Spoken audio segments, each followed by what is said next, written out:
During COVID, I remember in the beginning thinking, why are people so lame right now? And then I realized people are always lame. And somehow that made me feel better.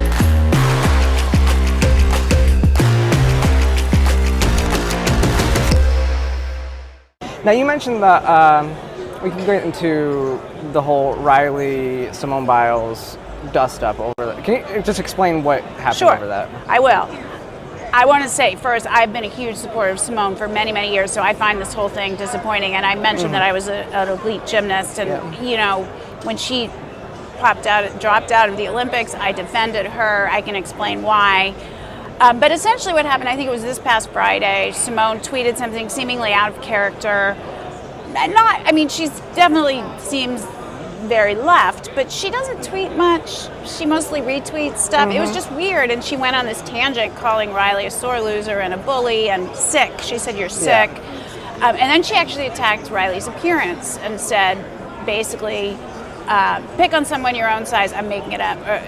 Pick on someone your own size, which would ironically be a male, which is ridiculous. Riley's like 5'5". Yes, she's all muscle, but so is Simone. So she was mean and petty, and I very much think it was her. People have made the claim that it wasn't, but even if it wasn't, it's on her handle, and she didn't disavow it, so it's her. So then, I don't think Simone expected the clapback she got. It's not 2020 anymore. And I don't think she anticipated that Riley's supporters come from all backgrounds and all walks of life and political backgrounds. I myself was a lifelong lefty until 2020 and COVID. Riley and I are proud to stand side by side and fight for women's rights. So the clapback was pretty intense. Simone was quiet for 2 or 3 days and then issued a pathetic PR lady-driven, probably AI help statement that clearly was not her own voice. Yeah, you could definitely tell when PR team has gotten involved. Now the question, and one of the reasons why I wanted to really talk about this too is because we talked about Nike earlier and how they've kind of taken that shot. Athleta? They sponsor Simone, and I would assume that it was that brand that was like, we can't have this. They're attacking us because we are promoting ourselves as supporters of women. You literally said that you're going to a company that supports women. Right.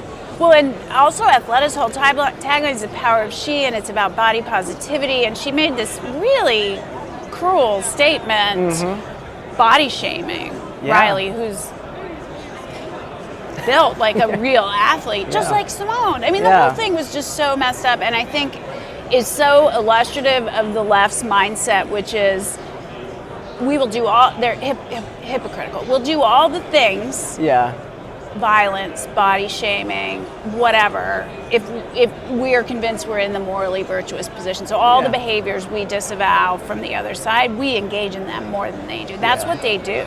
But they don't understand actual culture, right? They're in their echo chambers, and so they don't understand it's moved. Yeah, that's what I mean. Is they thought they were in their echo chambers, but then when you look at a brand that's promoting like that, and you say something like that, and when you look at the stats and see that 80% of the population agrees with your position, it seems like the brand would go, that's half our customer base, if not more. Well, I think, but see, Athleta's in San Francisco. It's owned by Gap Inc. I worked at Gap Inc. many years ago. It was, a mile away from Levi's. I know everybody that works at the Gap.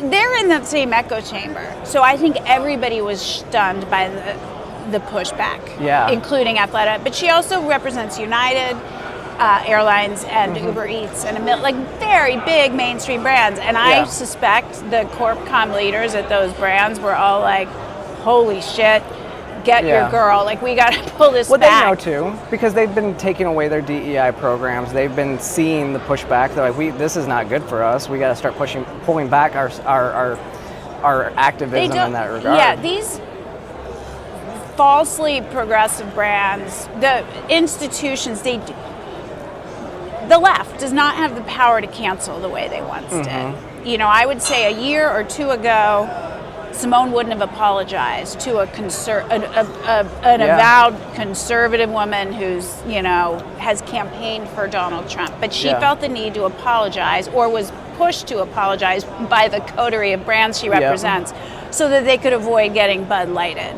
Yeah. Basically, because non-far left people, which is a lot of us, that includes the right, libertarians, independents like me, we're done with their bullying ways.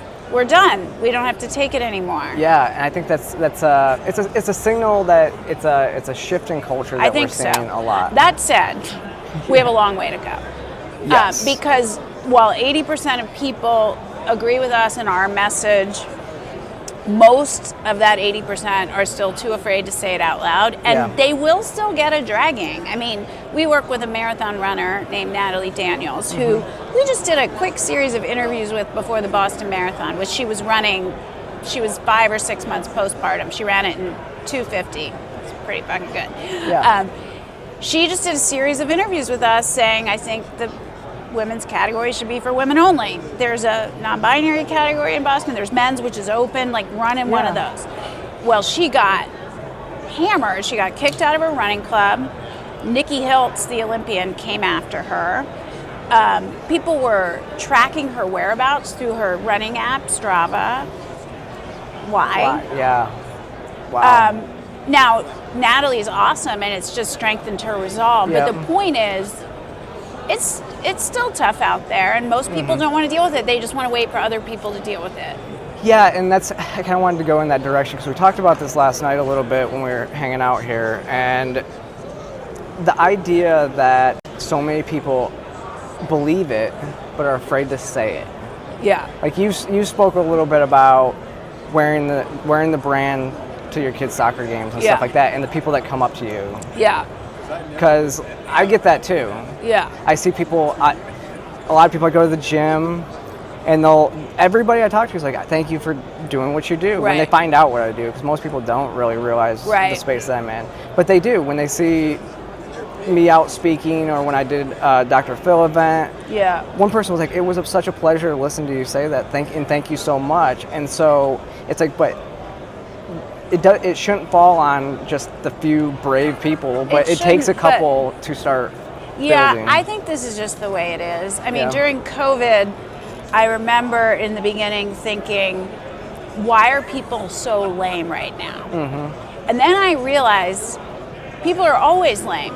And somehow that made me feel better. Like, that's just human. There wasn't anything distinctly horrible about humans during COVID. That is typical behavior. Most people would rather stand with the crowd than stand apart and do the right thing. And it takes people like Riley standing up and pushing, and then others joining her. And then eventually there's enough that the cowards who want to think of themselves as brave join. But we've got to get to like 30-40% before people do that. And I think that the whole thing with Riley and Simone in the end will be a net positive. I agree. Because and it was you that started pointing it out online. As soon as she apologized, she was the pariah of the left. The right was like, okay, cool, we're going to bring you in. And that was the moment that somebody's mind starts to go, wait a second. You can't They came after me, but it wasn't vicious. And these people are supposed to have my back, and I'm just putting out a third option.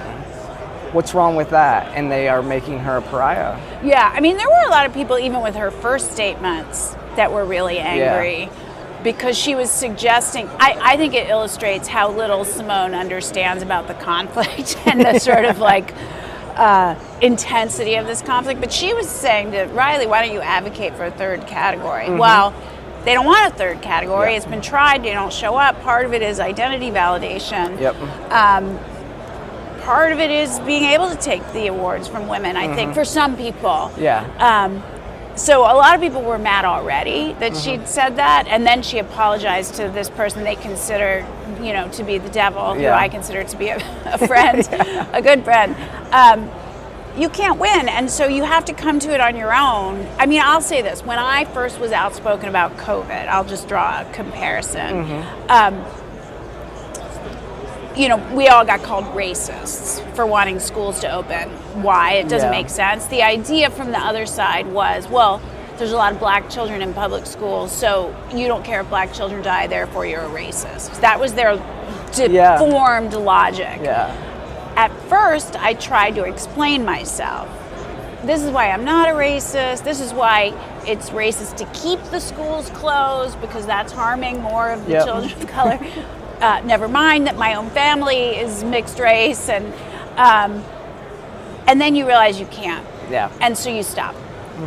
And you can't, it's such a cliche, you can't negotiate with terrorists. So you just stop, and you just get to the point where you say what you think no matter what, and you're always going to piss someone off. You're always going to piss whoever off. Me talking to you is going to piss some other people off, which we can talk about. I can't really do anything else but say what I think. And one of my guiding principles is I will talk to anybody. About anything. I'll always say what I think, but I think we need more dialogue in the country, not less. Thank you for watching this clip. If you liked it, make sure to click that like and subscribe button and head over to Free the People to watch the full interview. And while you're there, check out all the amazing work the team is creating.